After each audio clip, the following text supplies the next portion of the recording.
अंतर्राष्ट्रीय मुद्रा कोष के तीसरे पार्ट में आज हम पढ़ेंगे सदस्य देशों का कोटा निर्धारण। तो इसमें सबसे पहले हम जानेंगे कि कोटा किसे कहते हैं। इसके बाद हम जानेंगे कि सदस्य देशों का कोटा निर्धारण का वर्तमान तरीका या रीति नीति क्या है। इसके बाद हम समझेंगे कि कोटे का क्या महत्व है या कोटे का क्या भूमिका रहती है अंतर्राष्ट्रीय मुद्रा कोष में।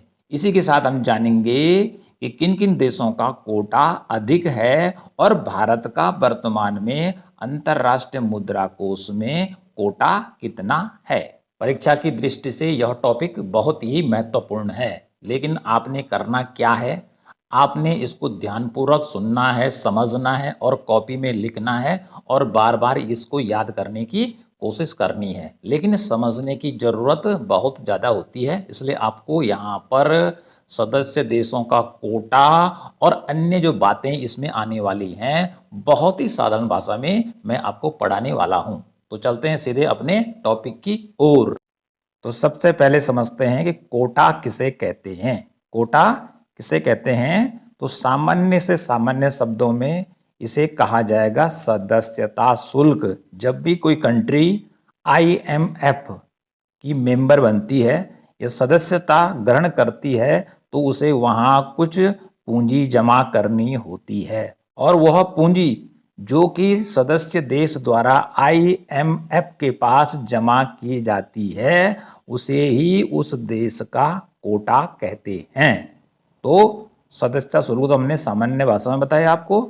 तो कोटा देखिए क्या होगा, सदस्य देश का अंशदान या उसको अभ्यंश भी कहते हैं या हिस्सेदारी, जिसे कि किसी सदस्य देश द्वारा अंतर्राष्ट्रीय मुद्रा कोष द्वारा निश्चित की गई धनराशि के रूप में भुगतान की जाती है, वही कोटा कहलाती है। ओके, जैसे भारत या कोई भी देश ले लीजिए, माना उदाहरण के लिए कोई IMF का सदस्य बनना चाहता है, अंतर्राष्ट्रीय मुद्रा कोष का सदस्य बनना चाहता है और अंतर्राष्ट्रीय मुद्रा कोष ने कह दिया कि भैया आपने क्या करना है, यदि आपने इसका सदस्य बनना है तो आप 1,000 रुपये जमा कर दीजिए। तो इस प्रकार से यदि कंट्री ने जो सदस्यता ग्रहण करना चाह रही है और उसने 1,000 का भुगतान कहाँ कर दिया, अंतर्राष्ट्रीय मुद्रा कोष को कर दिया, तो यही कोटा कहलाता है। क्या कहलाता है?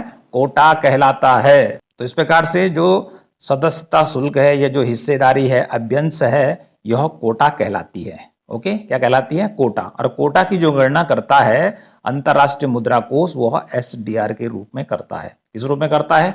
SDR, स्पेशल ड्रॉइंग राइट, जिसे हिंदी में कहते हैं विशेष आहरण अधिकार। इसका अर्थ हुआ कि अंतर्राष्ट्रीय मुद्रा कोष की जो आधिकारिक मनी है उसका नाम SDR है। जैसे भारत की मुद्रा का नाम क्या है? रुपया है। अमेरिका की मुद्रा का नाम क्या है? डॉलर है। ऐसे ही अंतर्राष्ट्रीय मुद्रा कोष की जो मनी है उसका नाम SDR है। तो कुल मिलाकर जितने भी सदस्य देशों द्वारा अंशदान या अपने हिस्सेदारी अंतर्राष्ट्रीय मुद्रा कोष में जमा की जाती है उसकी गणना किस रूप में की जाती है? SDR में की जाती है। अब ये SDR क्या होता है इसको बाद में आपको स्पेशल ढंग से साधारण शब्दों में बताया जाएगा। पहले यहाँ पर SDR को हमने बता दिया कि SDR जितनी मुद्रा अंतर्राष्ट्रीय मुद्रा कोष के पास कोटे के रूप में जमा होती है उसकी गणना SDR में की जाती है। जैसे 1 मिलियन SDR, 2 मिलियन SDR या फिर 1,000 SDR, 2,000 SDR, इस प्रकार से गणना की जाती है। अब देखिए, जब कोई सदस्य देश अपनी सदस्यता ग्रहण करने के लिए जो कोटा या हिस्सेदारी वहां अदा करता है, कहाँ? अंतर्राष्ट्रीय मुद्रा कोष के पास, तो उसे क्या करना पड़ता है? 25% विदेशी मुद्रा में। अर्थात माना कोई देश 100 रुपये जमा करना चाहता है, 100 रुपये, तो 100 रुपये में क्या करना पड़ेगा? 25% अपने देश की मुद्रा में नहीं करेगा। जैसे भारत है, ऐसा नहीं कि भारत रुपये में भुगतान करेगा, वो किस में करेगा? 25% विदेशी मुद्रा में करेगा। विदेशी मुद्रा कौन हो सकती है? डॉलर है, यूरो है, येन है, इस प्रकार की मुद्रा में वह भुगतान करेगा। कितना? 25%। अब जो 25% निकाल दो 100 में से, तब बचा 75%।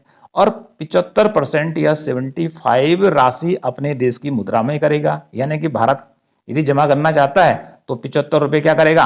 अपनी मुद्रा भारतीय रुपये में देगा 75 रुपये। लेकिन जो 25% है वो किस में करेगा? विदेशी मुद्रा में, डॉलर, यूरो और येन के रूप में करेगा।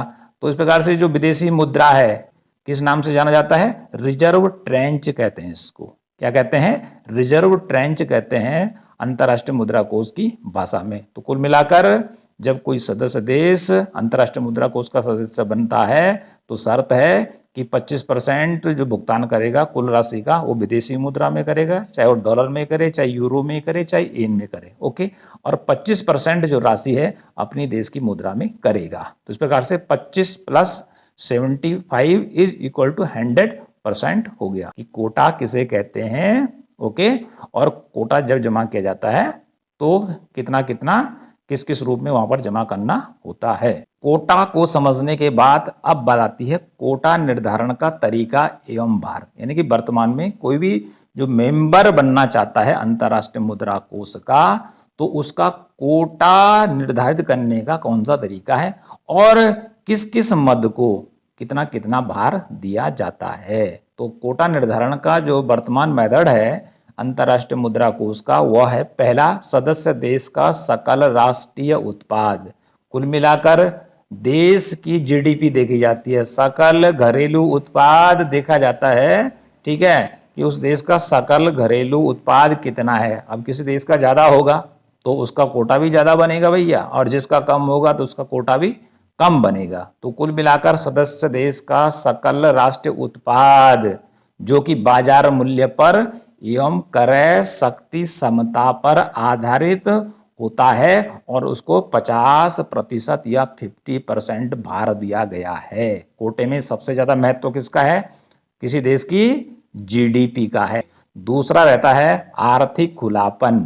तो आर्थिक खुलापन का जो भार निर्धारित कर रखा है अंतर्राष्ट्रीय मुद्रा कोष के द्वारा वो 30% है। तो आर्थिक खुलेपन का अर्थ है कि उस देश का जो ट्रेड है, व्यापार, आयात निर्यात में कितना खुलापन है। ऐसा तो नहीं है कि आयात पर ज्यादा शुल्क लगाया जा रहा है, ज्यादा प्रतिबंध लगाए जा रहे हैं, तो उसी प्रकार से उसका कोटा निर्धारित करना पड़ता है, ओके जी। तो आर्थिक खुलेपन का अर्थ है कि आयात या निर्यात करने पर कोई प्रतिबंध कितना है, उसका एकदम फ्री है तो बहुत अच्छी बात है, 30% मिलेगा।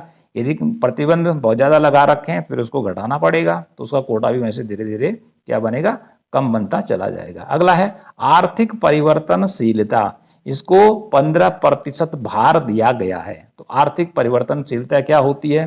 किसी देश में अर्थात किसी कंट्री के अंदर उतार चढ़ाव आते रहते हैं, चाहे वो कृषि का उत्पादन है, चाहे वो सेवा क्षेत्र का है, ओके जी, चाहे वो विनिर्माण क्षेत्र का है, किसी भी क्षेत्र का चाहे वो उत्पादन है वो अप डाउन करता रहता है। महंगाई क्या होती है? घटती बढ़ती रहती है।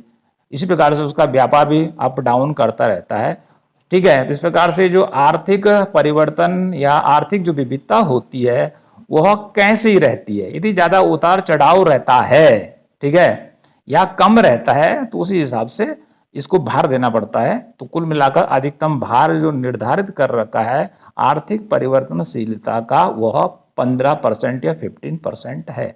अंतिम है चौथा अंतर्राष्ट्रीय मुद्रा भंडार, कि उस देश के पास उस समय कुल मिलाकर विदेशी मुद्रा भंडार अर्थात विदेशों की अनेक कंट्रियों की मुद्रा कितनी कितनी है। ऐसा तो नहीं है कि देश कंगाल है उसके पास कुछ नहीं है, ओके। तो इस प्रकार से इन 4 बातों का ध्यान अंतर्राष्ट्रीय मुद्रा कोष कोटा निर्धारित करते समय देखता है। जब भी कोई देश क्या बनता है, अंतर्राष्ट्रीय मुद्रा कोष का सदस्य बनता है या अपना कोटा बढ़ाना चाहता है, ठीक है। वर्तमान में जो कोटा किसी देश का सेट हो रखा वो पहले से मेंबर है, तो उसको कोटा यदि क्या करना है, रिव्यू करना है, वो बढ़ाना चाहता है, तो उसके लिए भी यही मानक रहने वाले हैं। इस प्रकार हमने देखा कोटा निर्धारण का जो तरीका एवं भार है उसमें सबसे अधिक भार जीडीपी को दिया गया है, दूसरे नंबर पर आर्थिक खुलापन है, तीसरे नंबर पर आर्थिक परिवर्तनशीलता है और चौथे नंबर पर अंतर्राष्ट्रीय मुद्रा भंडार या जिसे विदेशी मुद्रा भंडार भी कहते हैं ये रखा गया है। तो इस प्रकार से 4 पॉइंट आपने याद करने हैं और इनके आगे कितना कितना भार दिया गया है इसको भी आप याद कर लेंगे। नेक्स्ट टॉपिक लेते हैं कोटे का महत्व या कोटे की भूमिका। जो मेंबर कंट्रीज हैं अंतर्राष्ट्रीय मुद्रा कोष की उनके कोटे का क्या महत्व है या क्या भूमिका है उस कोटे की, उसका महत्व पर नजर डालते हैं। पहला है कितनी पूंजी IMF के पास जमा कर सकता है कोई देश जो कि क्या है बनना चाहता है अंतर्राष्ट्रीय मुद्रा कोष का सदस्य, तो वो कितनी पूंजी अभ्यंश के रूप में अपनी हिस्सेदारी के रूप में जमा कर सकता है। ठीक है, एक कोटे पर निर्भर करता है। ठीक है, जिसकी गणना किस में की जाती है, SDR में की जाती है, विशेष आहरण अधिकार के रूप में की जाती है। तो जिसका कोटा जितना अधिक होगा, ओके जी, जिसका कोटा जितना अधिक होगा वो उतना ज्यादा जमा कर सकता है। अर्थात जिस देश की GDP जितनी बड़ी होगी तो उसी देश का कोटा ज्यादा होगा, और जो गरीब देश होगा उसका कोटा क्या होगा, कम होगा। तो कुल मिलाकर कोटे के द्वारा ही निर्धारित हो जाता है कि कितना वह जमा कर सकता है। दूसरा लेते हैं अधिकतम उधार लेने की सीमा। कोई देश जो कि अंतर्राष्ट्रीय मुद्रा कोष का सदस्य है तो वो कितना उधार ले सकता है, ये डिपेंड करता है, ये निर्भर करता है उस देश के कोटे पर। यदि उस देश का कोटा मान लीजिए कि 1% है तो 2% तक उधार ले सकता है। ठीक है जी, लेकिन यदि वह मांग करता है कि मुझे 5% 6% दे दीजिए तो उसको अंतर्राष्ट्रीय मुद्रा कोष उधार नहीं दे सकता है। इस प्रकार से अधिकतम उधार लेने की सीमा किस पर निर्भर करती है, कोटे पर निर्भर करती है। तीसरा लेते हैं मताधिकार की शक्ति। मताधिकार की शक्ति अर्थात देश की वोटिंग पावर।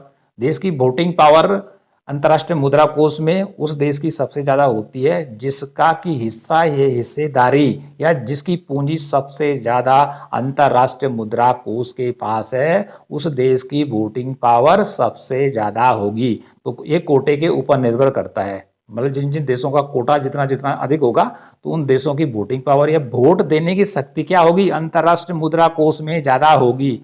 तो वोट देने की जो व्यवस्था है उसकी गणना कैसे की जाती है, यहां पर व्यवस्था दे रखी है कि 1 लाख SDR पर एक वोट। माना कि किसी देश के बहुत सारे SDR जो वहां पर जमा कर रखे हैं तो 1 लाख SDR पर एक वोट मिलेगा, 2 लाख SDR पर 2 वोट बनेंगे, फिर इसी प्रकार से गिनते चले जाएंगे तो इस प्रकार से वोट भी बढ़ते चले जाएंगे। ठीक है, प्लस उसमें बेसिक वोट जुड़ेगा। अब बेसिक वोट क्या होता है इसको समझते हैं कि अंतर्राष्ट्रीय मुद्रा कोष क्या करता है, अपनी टोटल जो अमाउंट उसके पास सदस्य देशों की है उसका कुछ परसेंट क्या करता है, वो निर्धारित कर लेता है किसको हमने बेसिक वोट में तब्दील करना है, जिससे समानता आ जाए, सभी को यहां पर बराबर मत देने का अधिकार मिल जाता है। ओके जी, तो उसने क्या कर दिया, टोटल अमाउंट में से, टोटल राशि में से क्या कर दिया, कुछ परसेंट निकाला और वो जितनी भी SDR निकली उसके बाद उसमें क्या करना है, मेंबर कंट्री से भाग देना है, और भाग देने के बाद जितना भागफल आता है वो प्रत्येक सदस्य देश को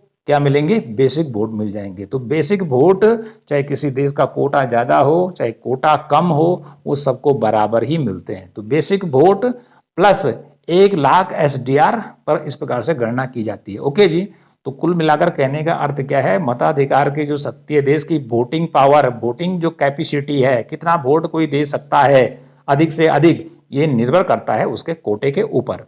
तो भारत के कोटे की बात करते हैं कि भारत का अंतर्राष्ट्रीय मुद्रा कोष में वर्तमान समय में कितना कोटा है वीडियो अपलोड होने की डेट तक।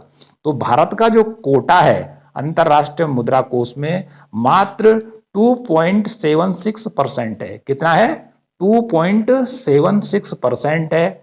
और कितना वोट दे सकता है, वोटिंग शेयर कितना उसका, 2.63%, 2.63% ही वोट जो है अंतर्राष्ट्रीय मुद्रा कोष में भारत दे सकता है। कितने में से, 100% में से। इस प्रकार से देखिए हमारा कोटा भी क्या है, बहुत कम है, और वोटिंग पावर भी क्या है, बहुत कम है। तो देखिए जब कोटा यदि ज्यादा होता है किसी देश का तो उस देश की वोटिंग पावर बढ़ जाती है। अभी किस मामले में बढ़ जाती है, क्योंकि अंतर्राष्ट्रीय जो मुद्रा कोष का काम है सदस्य देशों को ऋण देना, ठीक है जी, उनकी विनिमय दरों को देखना किस प्रकार से उनकी विनिमय दरें चल रही हैं। भले आज जो है वो फ्लोटिंग एक्सचेंज रेट चल रहा है, तो इसके अलावा भी जो अंतर्राष्ट्रीय मुद्रा कोष है किसको कितना धन देना है, क्यों देना है, कौन हमारा मित्र है कौन शत्रु है, तो इस पर पड़ता है मताधिकार का ज्यादा प्रभाव। ओके जी, अब हमने बात की कि भारत का कोटा तो हमने आपको परसेंटेज में बता दिया। यदि मिलियन SDR में बात करें तो यह है 13,114.4 मिलियन SDR, ये भारत का वर्तमान में कोटा है। कोटा अधिक होने का लाभ किसी सदस्य देश को किस रूप में मिलता है इसको देख लेते हैं। कि जब भी किसी देश को ऋण देना होता है या किस देश को ऋण देना है, किस देश को नहीं देना है, तो जो बड़े कोटि धारक देश हैं अपने स्वार्थ को देखकर वो क्या करते हैं, ऋण को या उधार को उस देश के लिए क्या करते हैं, अप्रूव करते हैं, स्वीकृत करते हैं। और यदि उनकी मर्जी नहीं होती है देने की तो वह स्वीकृत नहीं करते हैं पर्दे के पीछे। तो अमेरिका जो है वो कोटे का सबसे बड़ा मालिक है, सबसे धन्ना जो सेठ है अंतर्राष्ट्रीय मुद्रा कोष में, जिसकी हिस्सेदारी सबसे ज्यादा है, जिसका सबसे ज्यादा पैसा रुपया एसडीआर अंतर्राष्ट्रीय मुद्रा कोष में है, वो अमेरिका का है। तो कोई भी यदि बिल पास करना है, किसी देश को यदि ऋण देना है, उधार देना है और भारत की मर्जी नहीं है, ओके जी, भारत नहीं चाहता है कि नहीं मिलना चाहिए, जैसे पाकिस्तान को नहीं मिलना चाहिए अंतर्राष्ट्रीय मुद्रा कोष से ऋण, तो ऐसी स्थिति में भारत की जो वोटिंग पावर है, जो वोटिंग या वोट का जो शेयर है बहुत कम है, तो भारत ऐसे मामलों में वोट देने पर भी, विपक्ष में वोट देने पर भी बिल क्या हो जाता है, पास हो जाता है। क्योंकि बिल को पास होने के लिए कम से कम या अधिक से अधिकतम कहें 85% क्या चाहिए, 100% में से वोट चाहिए, 85% वोट चाहिए। और अकेला जो अमेरिका है उसका वोटिंग जो शेयर है वो 16.51, यानी कि 16.5% तो ही वोट देने का अधिकार किसके पास है, संयुक्त राज्य अमेरिका के पास है। तो यदि कोई देश उसको लगता है कि भाई इसको ऋण नहीं देना और भारत चाहता है कि देना ही देना है, तो वो क्या कर देगा, वीटो कर देगा, क्योंकि उसका तो 16.5% हिस्सेदारी है। तो ऐसे में वो बिल पास या उधार नहीं दे पाएगा। तो यहाँ पर कोटे में जो वोटिंग शेयर का महत्व है कि जितना ज्यादा कोटा होता है तो वोट देने का प्रतिशत भी बढ़ता चला जाता है। तो जब भी बड़े निर्णय लिए जाते हैं अंतर्राष्ट्रीय मुद्रा कोष में, तो प्रभुत्व किसका रहता है, अमेरिका का रहता है या फिर जो पश्चिमी यूरोप के देश हैं इनका रहता है। अब बात कर लेते हैं सदस्य देशों का अंतर्राष्ट्रीय मुद्रा कोष में वर्तमान कोटा और वोट शेयर। कुछ देश मैंने यहाँ पे ले रखे हैं, अमेरिका, जापान, इंग्लैंड, चीन और भारत।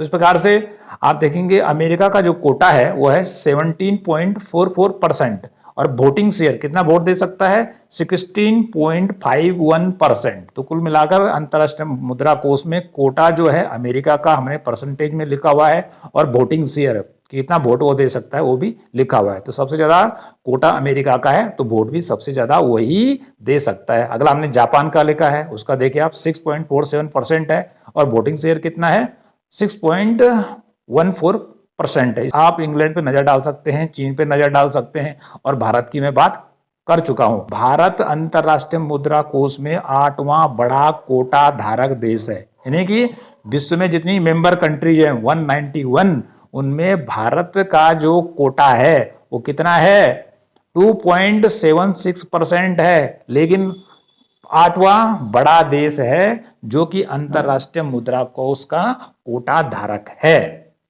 तो देखो भारत क्या कह रहा है कि अंतर्राष्ट्रीय मुद्रा कोष में बार बार आवाज उठा चुका है। वित्त मंत्री जो कि वर्तमान में निर्मला सीतारमण जी हैं, कई बार वो वाशिंगटन डीसी में जब भी इसकी मीटिंग होती है बात कर चुकी हैं कि भैया हम ज्यादा पैसा देना चाहते हैं, ठीक है, हमारा कोटा बढ़ाइए, कोटा बढ़ाइए। लेकिन अमेरिका या उसके जो मित्र राष्ट्र हैं वो कह रहे हैं ना ना तुम्हारा कोटा नहीं बढ़ेगा भैया। अरे क्यों नहीं बढ़ेगा, क्योंकि ये जो अमेरिका है, ये जो अन्य जो पहले से ही इसके क्या बने हुए हैं, अंतर्राष्ट्रीय मुद्रा कोष के मालिक बने हुए हैं, वो नहीं चाहते हैं कि अन्य देशों का कोटा बढ़े। क्योंकि कोटा बढ़ेगा तो फिर क्या होगा, वोटिंग शेयर भी बढ़ेगा। तो ऐसे मामलों में अमेरिका जिसको ऋण देना चाहेगा फिर वो नहीं दे पाएगा, फिर वो जिससे ठेका करवाना चाहेगा, जिस देश में ठेका लेना चाहेगा उससे नहीं ले पाएगा अमेरिका। तो इस प्रकार से ये क्या कर रहे हैं कि वर्तमान में जो सदस्य देश है, भारत हुआ, चीन हुआ, ब्राजील हुआ, साउथ अफ्रीका, ये अधिक कोटा बढ़ाने की मांग कर रहे हैं। अरे भैया हम देते हैं, हमारे पास है पैसा,